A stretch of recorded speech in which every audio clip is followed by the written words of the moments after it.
personas que han venido de otros contextos y aún de contextos de iglesia donde se predica una doctrina sana. Es triste escuchar cosas aterradoras que suceden en las iglesias. Me acuerdo en una de esas ocasiones escuchar unos hermanos decir que estaban lamentablemente seguros de que probablemente un pastor había mandado abortar a su hija, que había quedado embarazada fuera del matrimonio. Iglesias que tienen pastores y mientras pastorean son adúlteros, se les encuentra y de momento miras unos meses más tarde, el hombre tomó aparentemente unas vacaciones para restaurarse y regresa a pastorear nuevamente, ahora con la nueva esposa. Estas son cosas que parecen que no suceden, hermanos, pero suceden.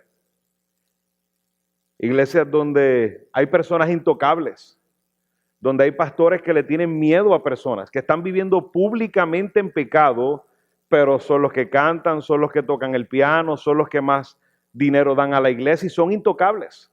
Todo el mundo sabe que hay un mal testimonio, todo el mundo sabe que no deben estar en el lugar donde están, pero para los pastores son intocables. Iglesias donde hay disciplinas secretas, donde todo el mundo sabe que hay una disciplina menos la persona que está siendo disciplinada. No sé si usted ha sido parte de alguna de ese tipo de disciplinas. Iglesias y disciplinas que se dan, disciplinas eclesiásticas que se dan en un contexto privado de temas públicos donde deben ser conocidos por la membresía de la iglesia. Iglesias que la mayoría de las personas que están ahí en la lista de miembros no son ni cristianos. Y cuando miramos todos estos asuntos y más que pudiéramos estar la tarde entera mencionando, decimos, ¿por qué pasan estas cosas en las iglesias? ¿Por qué? Si tienen la misma Biblia, si conocemos al mismo Cristo, sus palabras en este tema son claras. O sea, nosotros podemos tener, dentro del cristianismo podemos tener divisiones por diferentes temas de doctrinas complicadas. Pero yo creo que la doctrina de la santidad está clara en la Escritura. Muy clara en la Escritura, y es triste pensar que tienen la misma Biblia que nosotros tenemos. Se habla del mismo Dios Santo y viven de esta manera y hacen iglesia de esta manera. Sin duda, Dios cuando nos salva, amados, Dios nos salva y nos injerta al cuerpo de Cristo porque es un medio de gracia. Pero estamos viviendo en un tiempo donde hay personas que ese medio de gracia se ha convertido en su frustración más grande. Se ha convertido en un lugar de dolor en vez de un lugar de gozo, en vez de un lugar de aprender más del Señor, en vez de un lugar de bendición para sus almas, de sentirse protegidos. No quisieran estar ahí un día más. Muchos de ellos lastimados en este momento escuchando sermones por YouTube, siendo aparentemente pastoreados virtualmente, lo cual es imposible. Pero todas estas cosas, hermanos, se dan por una comunidad de fe que no mortifica el pecado. Una comunidad de fe que no se exalta al Dios de las Escrituras. Quisiera leer Colosenses capítulo 3, versículo 1. Dice: si ustedes pues han resucitado con Cristo, busquen las cosas de arriba, donde está Cristo sentado a la diestra de Dios. Pongan la mira en las cosas de arriba, no en las de la tierra, porque ustedes han muerto y su vida está escondida con Cristo en Dios. Cuando Cristo, nuestra vida, sea manifestado, entonces ustedes también serán manifestados con Él en gloria. Por tanto, consideren los miembros de su cuerpo terrenal como muertos a la fornicación la impureza, las pasiones, los malos deseos y la avaricia, que es idolatría. Permítanme orar. Padre amado, estamos casi al final de nuestro tiempo juntos, Señor, y sin duda a través de tu escritura, tú has sido exaltado, Señor. Eres Dios santo, santo, santo. Mirándote a ti hemos visto nuestra maldad, Señor. Y eso es lo que sucede cuando hablamos de ti, te conocemos más. Reconocemos que eres separado, que no hay nada ni nadie como tú, Señor. Tus pensamientos no son nuestros pensamientos. Podemos reconocer nuestra maldad cuando miramos tu santidad. Permítenos una vez más hoy, Señor, poder aprender más de tu santidad y aprender específicamente en estos textos, Señor, cómo vivir nuestra relación, nuestra nueva relación con el pecado. Porque sin duda en Cristo tú nos has libertado de la sentencia del pecado. Pero aún para tu gloria permites que tengamos estos cuerpos, estos miembros, Señor, en el cual todavía hay tentaciones las cuales no podemos soportar. Te rogamos que nos ilustres a través de tu escritura, Señor, cómo es nuestra nueva relación con el pecado. Señor, ayúdanos. Te lo rogamos en el nombre de Cristo. Amén. ¿Cómo una comunidad de fe mortifica el pecado? Owen, uno de los puritanos, dijo: mata el pecado o éste te matará a ti. El pecado, mis hermanos, está listo para hacerte su esclavo. El pecado está en guerra contra ti. Pero a veces nosotros tratamos al pecado en ocasiones como si fuera inofensivo. Pero no es así, mis hermanos, no es así. Hay una guerra campal contra el pecado. Y precisamente es lo que el apóstol Pablo nos está mencionando en este texto, y me encanta como dice la Reina Valera en vez de la que leí, que dice: considere los miembros de su cuerpo terrenal como muertos. En cierta manera, esta palabra es muy suave en el español, es demasiado suave, la voy a analizar un poco más adelante. Pero debemos nosotros considerar nuestros cuerpos muertos, nuestros miembros muertos al pecado. Y de aquí sacamos esta palabra mortificar. ¿Cómo mortificamos el pecado? Y vamos a empezar a nivel personal y luego iremos a trabajar a nivel de la comunidad de fe. Y una de las cosas que nos ilustra Pablo en los primeros versículos de lo que he leído es dónde deben estar nuestros ojos. ¿Dónde deben estar nuestros ojos? Todo empieza con eso, amados hermanos. ¿Dónde deben estar nuestros ojos? Si una cosa he aprendido a través de la palabra de Dios y aún cuando era mi carrera profesional y demás, es que donde están mis ojos enfocados, ahí estaré caminando. Hacia eso me estaré dirigiendo. Todo lo que comienza debe comenzar con el fin en nuestra mente. Usted pone un maratonista, como nos contaba hace un rato el pastor Salvador, y no le diga al maratonista dónde está su meta. No podrá correr. Estará más agotado que nunca. Porque va buscando algo que no sabe dónde está. Sus ojos no pueden estar enfocados. Tiene que haber una meta determinada. Y es lamentable que a veces los cristianos, teniendo nuestra meta muy clara, a veces estamos caminando y corriendo como si no tuviéramos meta. Con nuestros ojos en otros lugares y no en nuestra meta, no en nuestro encuentro glorioso con nuestro Señor.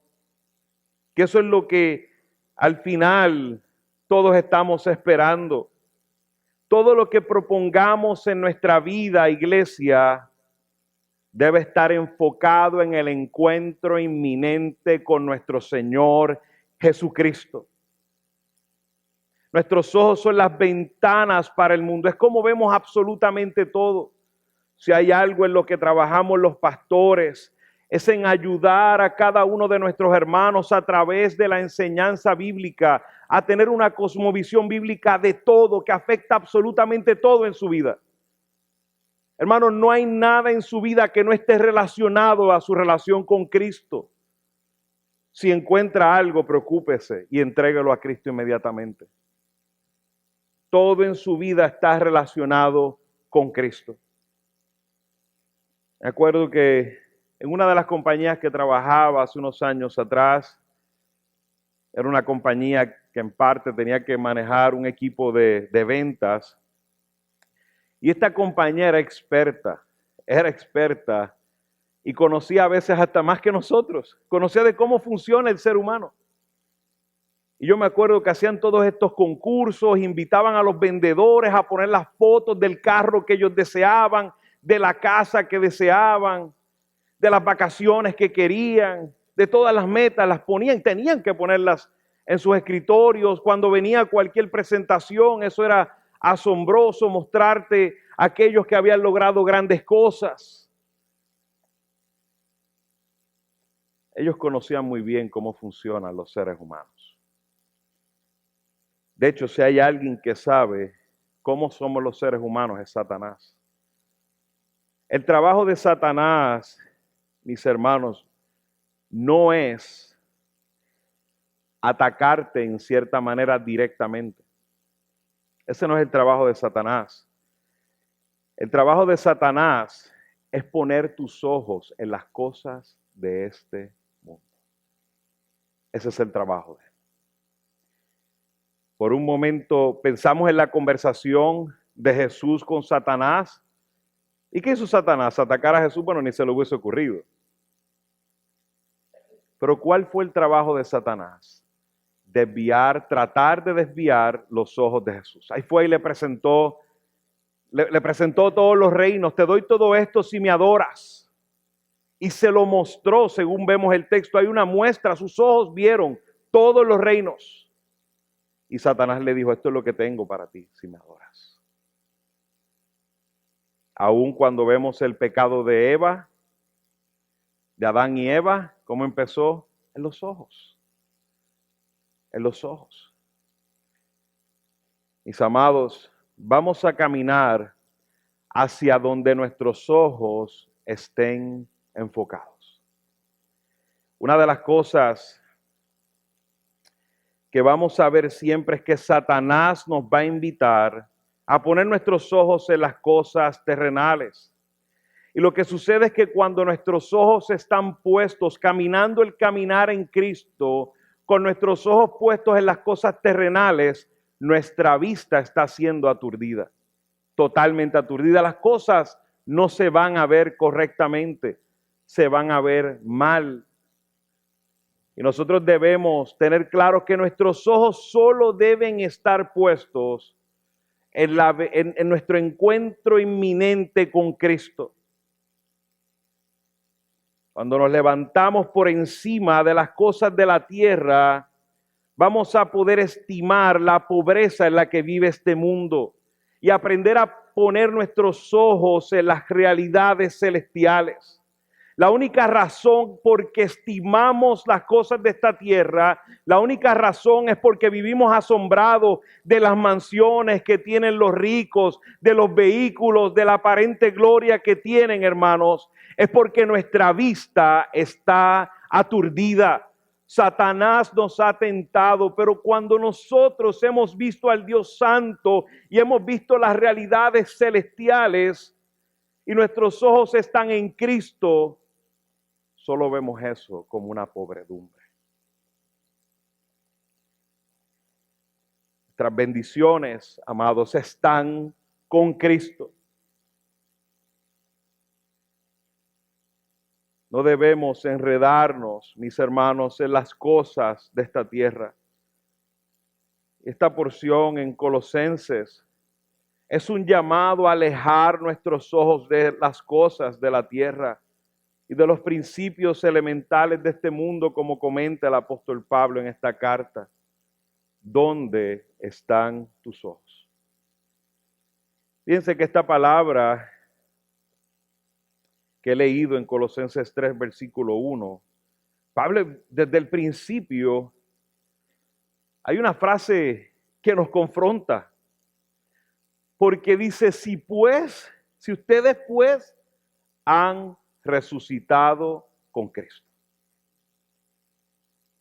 Lo que significa es que si nuestros ojos están puestos en las cosas terrenales, nuestros miembros no han muerto al pecado, a lo terrenal, entonces debemos examinar si realmente hemos resucitado con Cristo.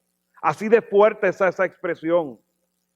Si tú eres de Cristo, si tú has resucitado con Cristo, tus ojos están en las cosas de arriba.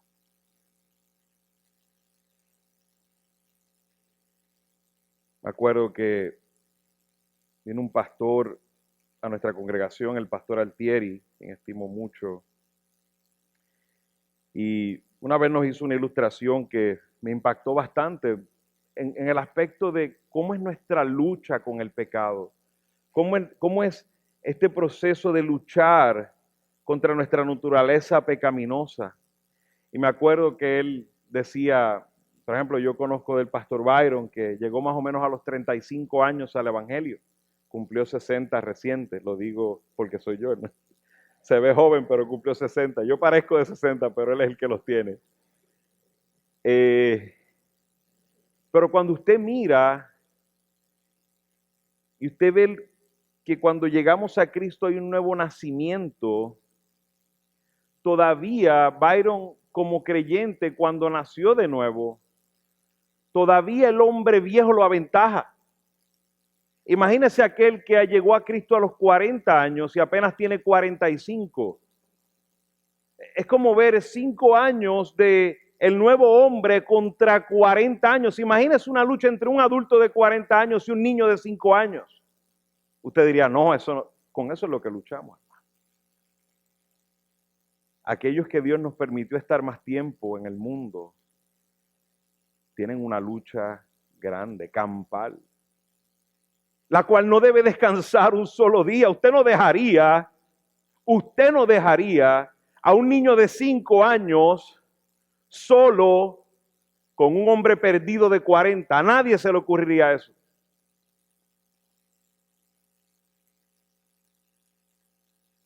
Por eso no debemos dejar de luchar contra el pecado.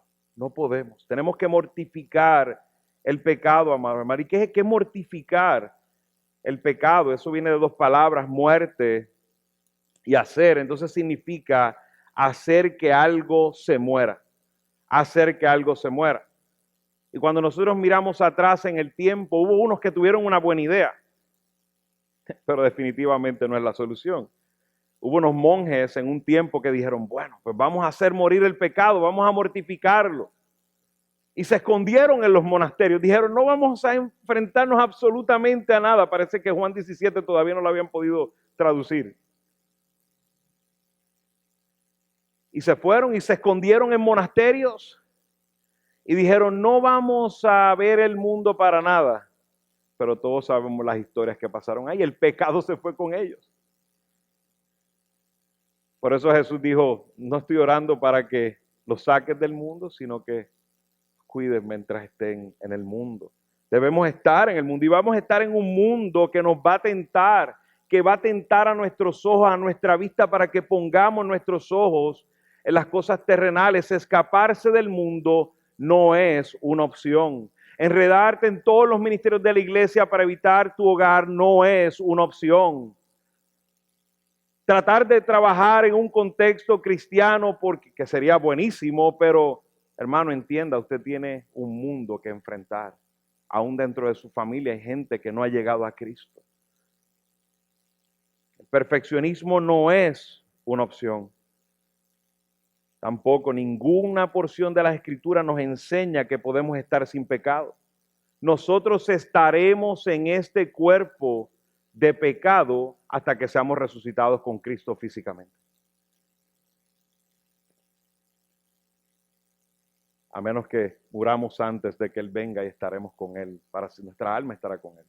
Aún claro, eventualmente nuestro cuerpo se juntará con nuestra alma. Pero no creemos que estando, la Biblia no presenta eso en ningún lugar, que llegaremos a ser perfectos. A pesar de que corremos a la perfección y nuestros ojos están puestos en Cristo, que es el perfecto, tenemos nuestra realidad de que mientras estemos en este cuerpo de pecado, habrá pecado en nosotros. Pero sabiendo con la esperanza que cada vez que crecemos más en Él, las luchas son diferentes, son probablemente mayores tentaciones, mayores problemas, pero más maduros. A veces la gente piensa y dice, no, bueno, los pastores lo que pasa es que ya llevan años en el evangelio, llevan esto y ya casi no luchan con pecado. Déjeme decirle, para hacer una relación correcta, el hombre más tentado que ha pasado sobre la tierra fue Cristo. Y usted dice, ¿cómo que Cristo fue el hombre más tentado? Sí. No hay nadie que ha soportado una tentación más grande que Cristo. Absolutamente nadie. En el monte Getsemaní estaba gotas de sangre sudando, diciendo, Padre, pasa esta copa de mí, si es tu voluntad.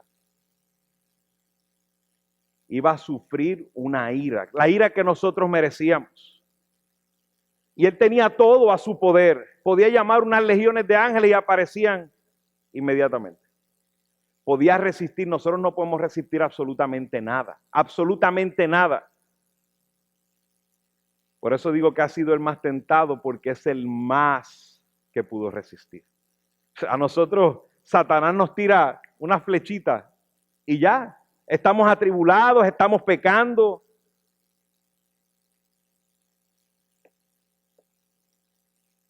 Sin duda alguna, Jesucristo es el único perfecto.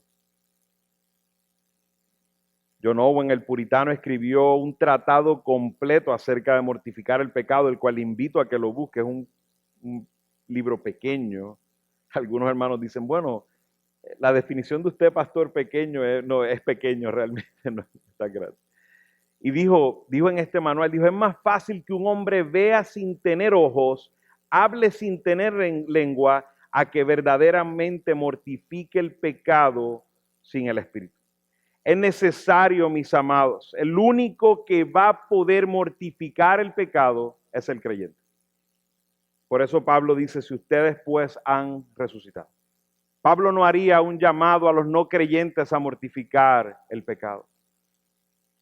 Solo con el poder del Espíritu podemos mortificar el pecado, podemos matar el pecado en nosotros, quitarle toda su fuerza, vigor o energía, sabiendo que tendremos una relación con el pecado hasta que Cristo venga a buscarnos. Pero queremos dejar a nuestro enemigo sin energías, queremos dejarlo sin fuerzas. Y una de las cosas que Pablo nos habla y cómo nos ayuda a poder mortificar el pecado es, como decía al principio, es dónde están nuestros ojos. Y lo primero que nos enseña es que debemos enfocar nuestros ojos a las cosas de arriba.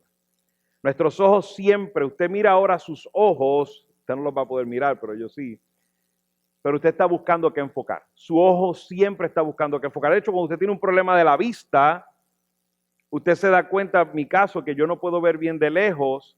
Mi ojo se afecta cuando trato de ver de lejos y definir cosas porque está enfocando. Nuestros ojos siempre están buscando dónde enfocarse. Y vivir en santidad es tener nuestra vista enfocada en las cosas de arriba. Lo primero que vemos ahí, ese término buscad, que es un verbo presente, activo e imperativo, donde dice busque las cosas de arriba, es algo que está pasando todo el tiempo en nuestras vidas.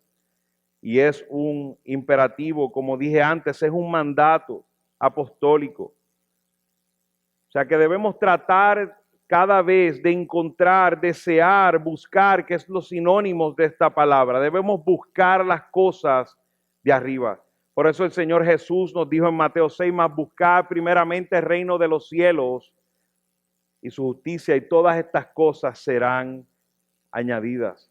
Lo que los creyentes debíamos buscar prioritariamente antes de todas las cosas es el reino de Dios y su justicia. Con esto Pablo no nos está enseñando ascetismo, no nos está enseñando lo que es el hecho de no tener nada, de no vivir en este mundo. No, nosotros tenemos cosas que tenemos que tener en este mundo para vivir. No es un voto de pobreza y escondernos, como decía hace un rato, del mundo, para nada. Nosotros tenemos que aprender a manejar nuestra vida con las cosas terrenales que tenemos. No hay problema con que usted tenga un coche, como diría nuestro hermano, un carro, un vehículo. No hay problema. Ahora bien, sus ojos están puestos en su carro. Y esto más para los hombres, las mujeres no le prestan tanta importancia. Pero así, a veces tenemos cosas, a veces, pero para las mujeres, sueñan con tener una casa, ahora tienen una casa y no pueden recibir a nadie porque dañan tal y dañan cual. Tenemos nuestros ojos entonces en las cosas de esta tierra. Tenemos que enfocar nuestros ojos arriba. Y dice de hecho el término poned la mira en las cosas de arriba. Este poned la mira en cierta manera nos habla de la actitud. Debemos mantenernos pensando en las cosas de arriba. Por eso todas las disciplinas espirituales en las que debemos vivir, hermanos. Porque las disciplinas espirituales, la oración, que el congregarnos, el leer la palabra, estudiarla, servir, adorar congregacionalmente, las ordenanzas, ¿qué hacen todas estas cosas? Ponen nuestros ojos en la mira, que es Cristo.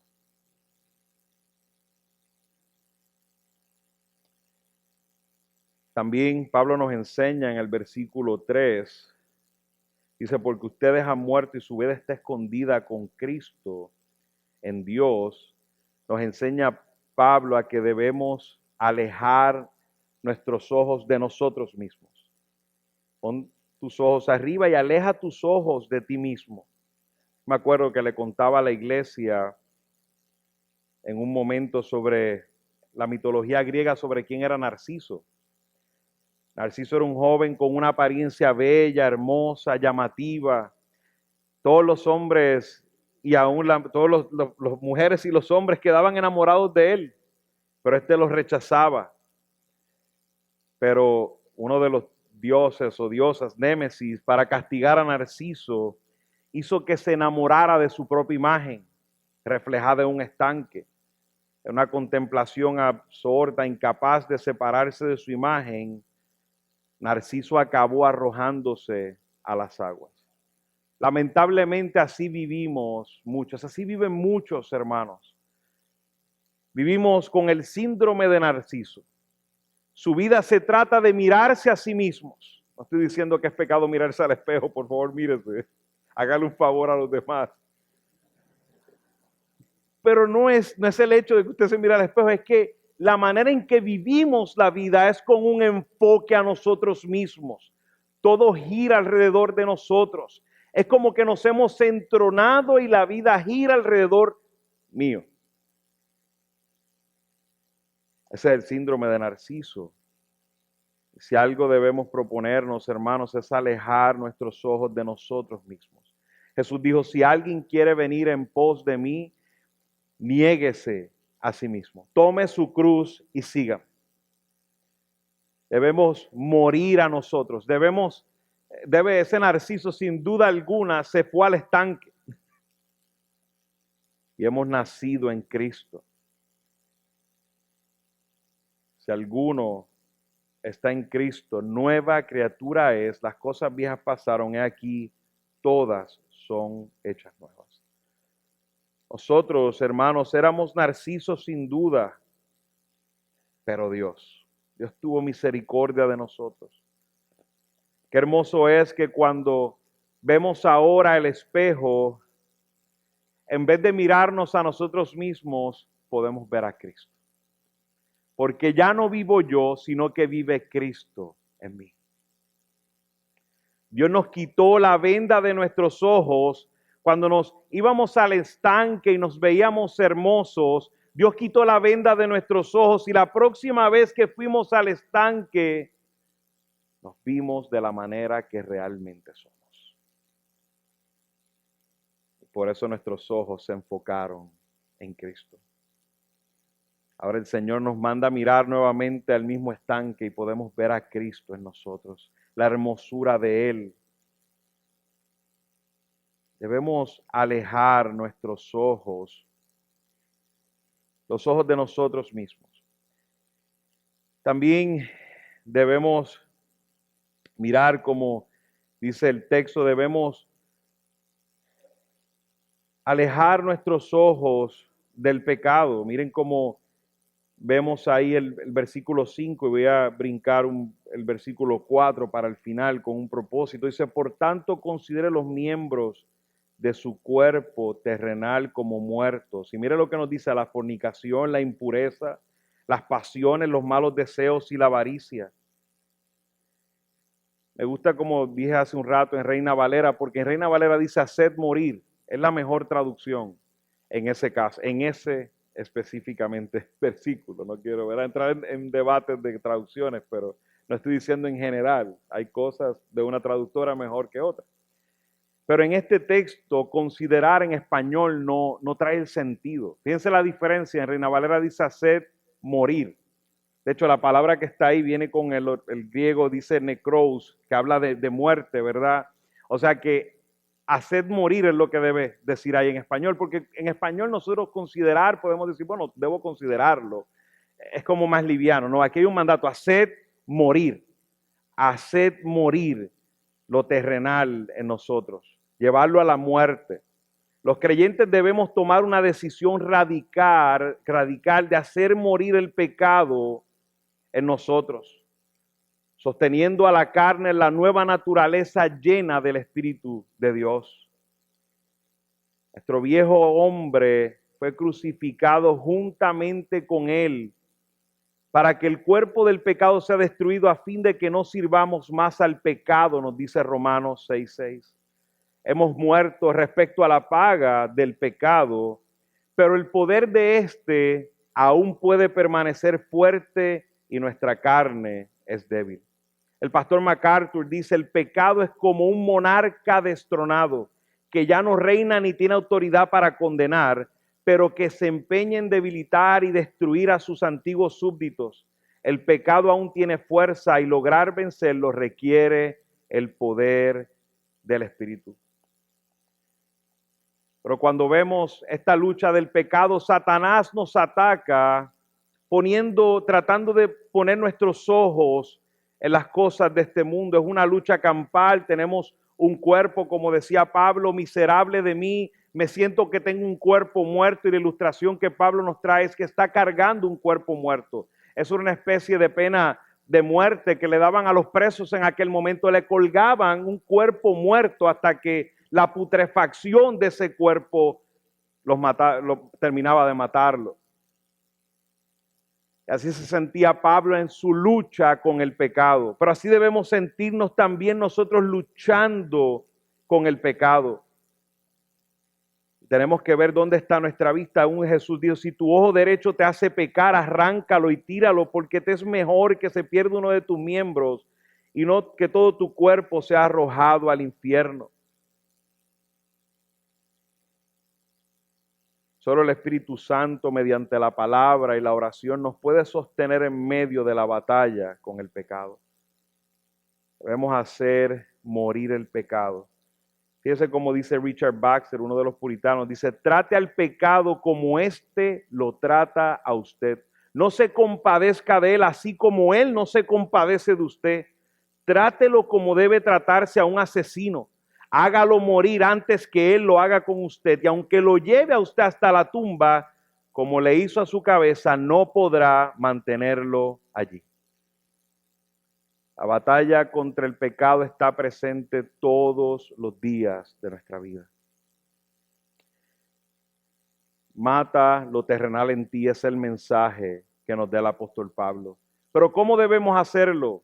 Quita los ojos de lo terrenal, porque tus ojos te van a dirigir va a dirigir todo tu ser hacia donde vas. Tienes que enfocar tus ojos en las cosas de arriba. Y una de las cosas que pensaba en la iglesia, mis hermanos, es que el problema es que si en la iglesia los creyentes, porque cuando hablamos del concepto de iglesia estamos hablando de creyentes, del pueblo de Dios. Si no hay un pueblo individualmente mortificando el pecado, es un peligro grande. Pero debe haber pastores siendo ejemplo de cómo mortificar el pecado. Debe haber líderes que reprendan el pecado. Debe haber líderes que señalen el pecado públicamente cuando es un pecado público. Debe haber disciplina eclesiástica que debe estar sucediendo en las iglesias.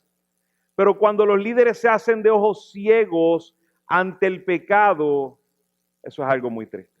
Eso va a destruir la iglesia. Dicen los americanos una frase que se llama set the tone at the top. Pon el tono se establece en el tope, ¿verdad? De las compañías. Normalmente, según los líderes manejan, así va afectando toda la organización. Y en la iglesia, mis amados, si los líderes no establecen una cultura clara de mortificar el pecado, empezando con sus propias vidas, la iglesia va a ser destruida por el pecado. Eso lo puedo garantizar. Y si no, va a dejar de ser una iglesia. Porque vemos cómo Dios trabaja con el pecado. De hecho, cuando miramos a Moisés, y miramos a Moisés golpeando la piedra 2 veces, cuando Dios le dijo que no hiciera eso, Moisés, aquel que había hecho tantas cosas, en este punto decimos, wow, Moisés habló con Dios, escuchó a Dios, vio los milagros, decimos sin duda, lo que Moisés pida, Dios se lo dará.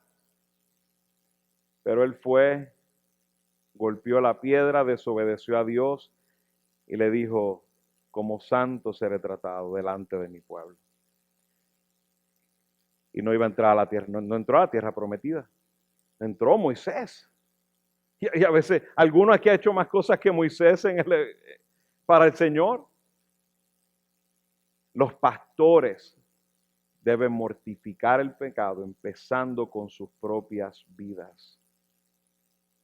Hermanos, si su oración suena como esta, Señor, perdóname por todos mis pecados que he cometido hoy.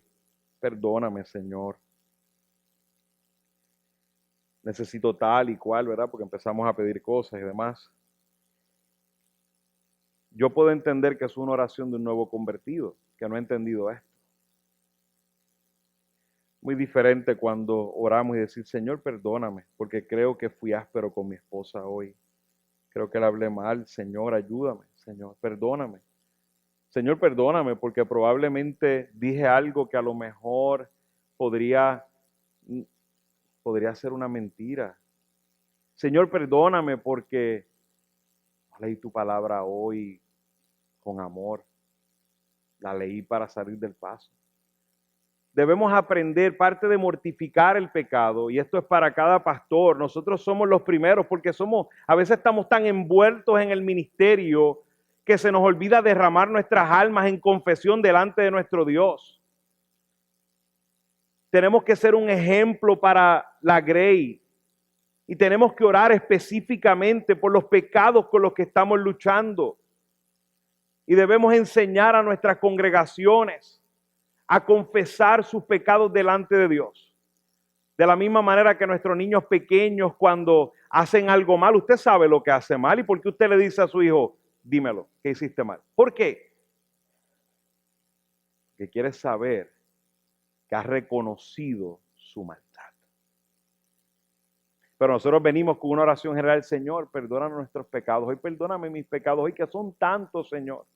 Suena romántico y bonito. Vaya y reflexione en su día y confiese su pecado delante de Dios.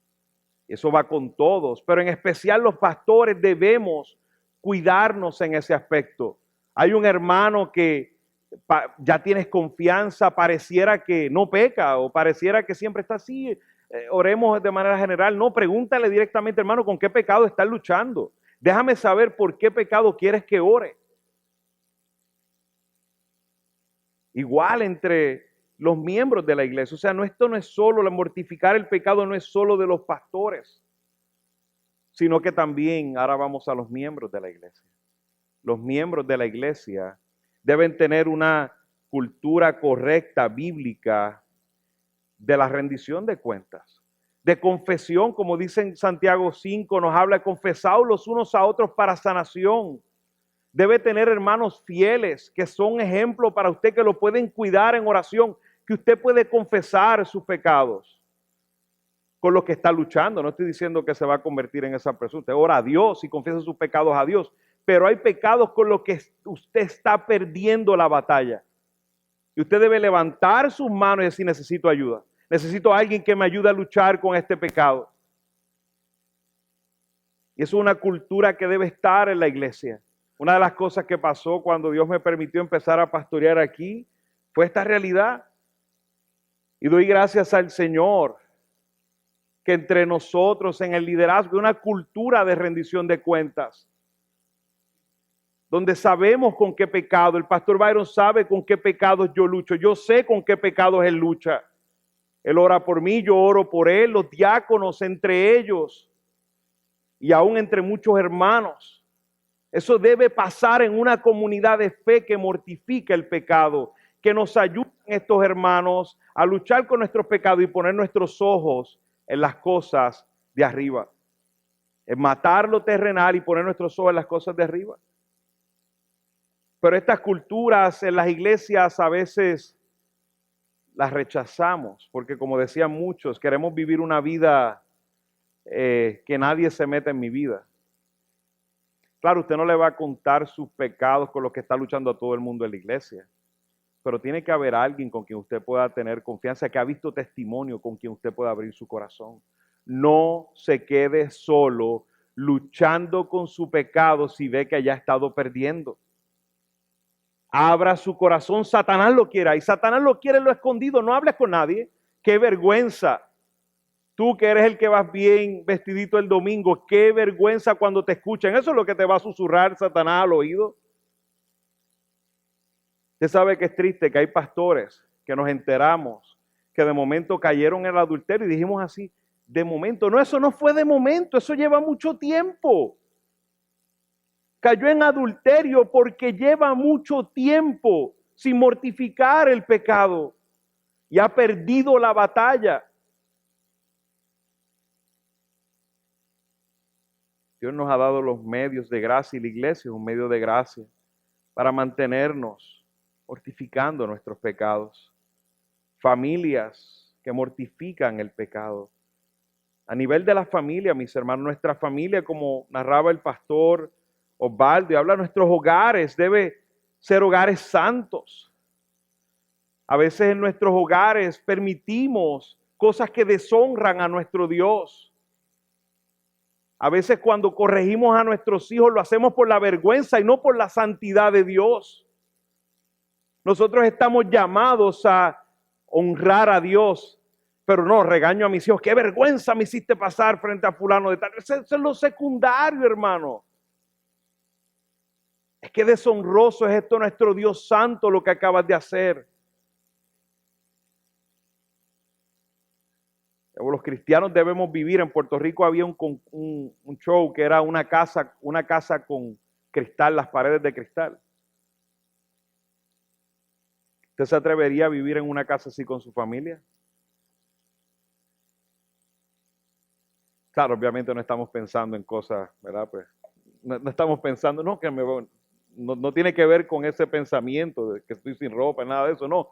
Lo que tiene que ver, hermano, es que si usted no estaría dispuesto a que la gente de la iglesia vea su hogar, cómo usted se conduce en su hogar, hay mucho que trabajar. Los hogares de los cristianos deben ser hogares así como una casa de cristal. Como decía el hermano, donde soy en mi casa, eso soy en la iglesia.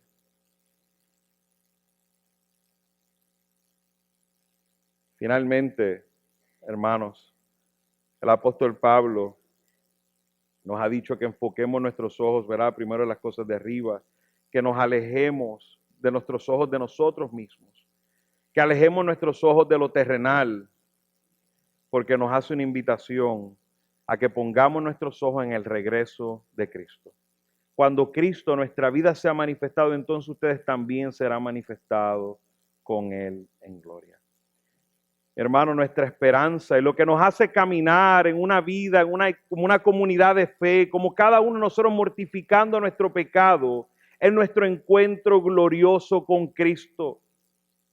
En ese momento no tendremos duda de que nuestros ojos no debían nunca estar en nosotros mismos ni en lo terrenal, sino en Él. Cuando me encuentre con Cristo, todo será aclarado en nuestra vida. Todo será aclarado. Y todos quedaremos perplejos diciendo, Señor, ¿por qué puse mis ojos en tantas cosas de este mundo?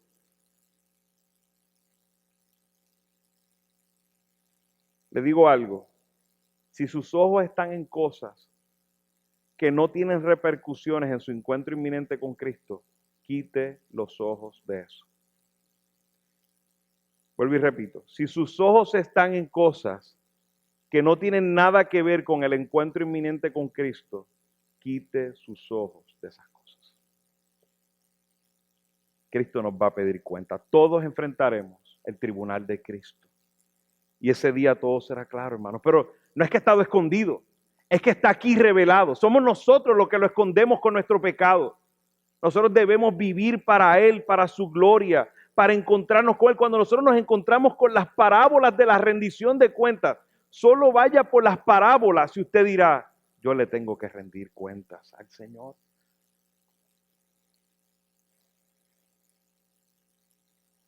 Mis hermanos, como he dicho, no hay problema en vivir y poseer cosas mientras vivimos en este mundo. La pregunta es, ¿dónde están tus ojos? Los ojos de la mujer de Lot se quedaron en la ciudad. Fue destruida la ciudad. Dios le dijo, vengan, y ella siguió mirando con sus ojos. Fíjese, corriendo hacia adelante, pero de momento, ¿qué pasó? Miró atrás. Así somos a veces nosotros. Dios nos ha dado una nueva vida en Él, pero seguimos como que mirando atrás de donde Dios nos sacó. Seguimos mirando las cosas de este mundo y Dios destruyó toda esa ciudad. Miró atrás para nada, porque eso quedó todo destruido, polvo. Y hermano, no hay diferencia con esta tierra. A veces estamos tan preocupados por tantas cosas de esta tierra. Yo creo que usted no ha leído la segunda epístola de Pedro. La segunda epístola de Pedro dice que los cielos y la tierra actuales están reservados por su palabra, ¿para qué? Para el fuego.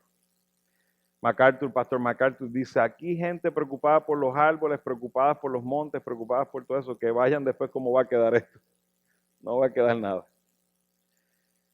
Todo será quemado, eliminado, mis hermanos. Si algo nos debe animar a mortificar nuestro pecado, hermanos, es dónde están los ojos, dónde estaban los ojos de nuestro Señor y dónde están sus ojos ahora. Mientras nuestros ojos están en tantas cosas de este mundo, incluyéndonos a nosotros mismos, los ojos de Cristo, como leí en Hebreos el pasaje de nuestro hermano hace un tiempito atrás, los ojos de Cristo estaban en la cruz, por el gozo delante de Él, en la cruz. Sus ojos, eso significa que sus ojos estaban puestos en el futuro, en el encuentro que todos nosotros tendremos con Él. Y hoy Él está sentado a la diestra del Padre con sus ojos sobre la iglesia. ¿Y dónde están nuestros ojos? Oremos al Señor.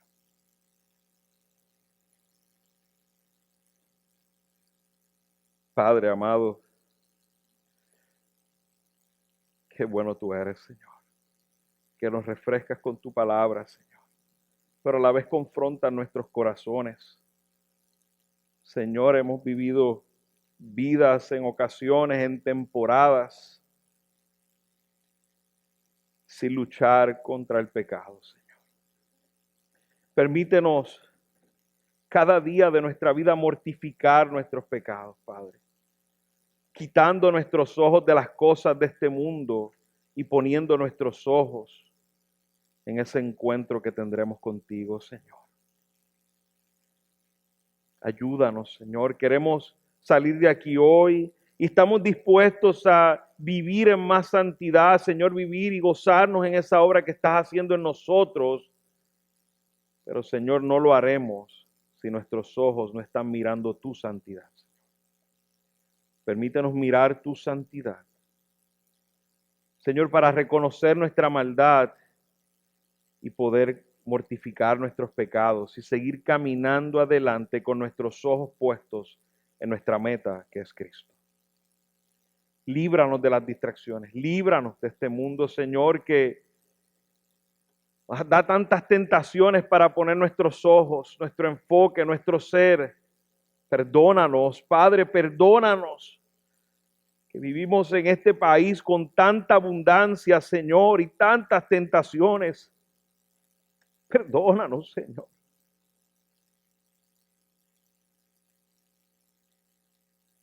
Queremos ser un pueblo santo, Señor. Queremos que cuando mires tu iglesia haya gozo en el cielo, Señor, te lo rogamos. Ayúdanos a mirar las cosas como tú las ves, Padre. Ayúdanos.